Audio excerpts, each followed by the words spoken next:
পালা বদলের পর তৃণমূল কাউন্সিলর থেকে শুরু করে একাধিক নেতা নেত্রীর বিরুদ্ধে ক্ষোভ উগড়ে দিতে শুরু করেছেন সাধারণ মানুষ। এবার বিধানসভার ডেপুটি লিডার তথা সন্দীপন সাহা, এন্টালির বিধায়ক, তার বাড়িতে স্থানীয় যে সমস্ত এখানকার বাসিন্দারা তারা একেবারে ক্ষোভ উগড়ে দিলেন এবং সেই যে বিক্ষোভ তার নেতৃত্ব দিলেন প্রিয়াঙ্কা টেবরিয়াল।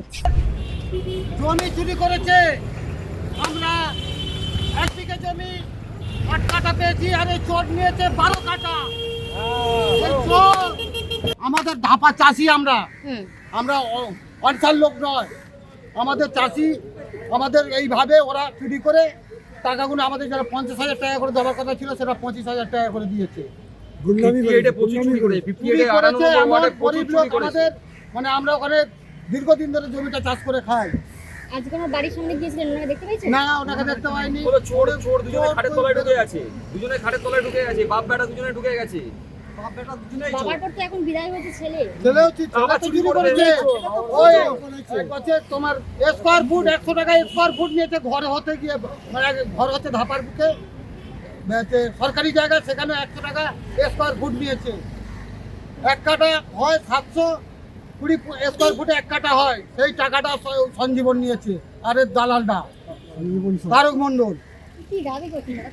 আমরা দাবি করছি এটাই, দাবি আমাদের একটাই, বাপ বেটা যা চুরি করেছে, কারাপশন করেছে, আমি গুনিয়ে দিচ্ছি।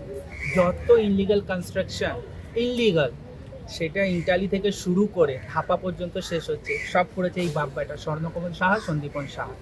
কারোর 1 বিঘা জমি ছিল, ওখান থেকে 5 কাঠা জমি নিয়ে নিয়েছে, কারো 2 বিঘা ছিল, ওখানে 10 কাঠা নিয়ে নিয়েছে। এরকম করে করে প্রত্যেকটা মানুষের কাছ থেকে নিয়েছে জোর করে। যেখানে 1.5 কোটি টাকা দাম হয় এটা জমির দাম, সেখানে 50 লাখ টাকা দিয়ে নিয়েছে।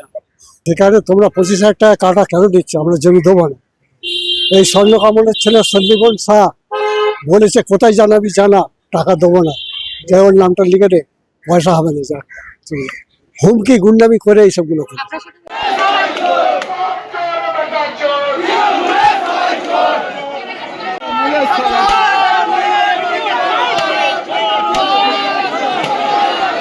আম মানুষ জনতা রাস্তায় নেমেছে কেন? আমরা 2-3 দিন ধরে দেখছি সন্দীপন শাহ একদম ধোয়া তুলসী পাতা সাধু সাজার চেষ্টা করছে যে তৃণমূলে অভিষেক চোর ছিল বলে আমরা নতুন দল করেছে। আরে চোর তো গোটা এলাকায় বলছে, গোটা এলাকায় পোস্টার লিখেছে যে তুই চোর আছিস, তোর বাবা চোর, তো তার জবাব দিতে হবে না জনতাকে?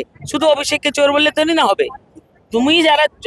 তোমরা যা চুরি করেছো, 15 বছর তোমার বাবা এমএলএ থেকে চুরি করেছে, 10 বছর তুমি কাউন্সিলর থেকে চুরি করেছো, আর এই 5 বছরের ভিতরে উনি 58 নম্বর ওয়ার্ডের কাউন্সিলর ছিলেন। হ্যাঁ, চাষিদের জমি চুরি করে ছিনে নিয়েছেন, আর তারপরে ওখানে জোর করে জায়গা খালি করিয়ে নিজের গোডাউন বানিয়ে মানুষকে দিয়ে দিয়েছেন, প্রমোটার বসিয়ে দিয়েছেন। এসবের জবাব কে দেবে? সেই জন্য জনতা এসেছে যে নতুন নতুন যে ধোয়া তুলসী পাতা হয়েছে তাকে দেখতে। ভালো তৃণমূল হওয়া যাবে না। আরে ভালো খারাপ কি, ওর তো এই অবস্থা। উনি কাউন্সিলর আছেন এক জায়গায় 58 নম্বরে ইন্টালিতে, এমএলএ হয়েছেন, তো আসছেন না কেন? সেই জন্য ইন্টালিকে উঠে চৌরঙ্গিতে আসতে হয়েছে ওনাকে খোঁজার জন্য। কেন উনি লাপাতা?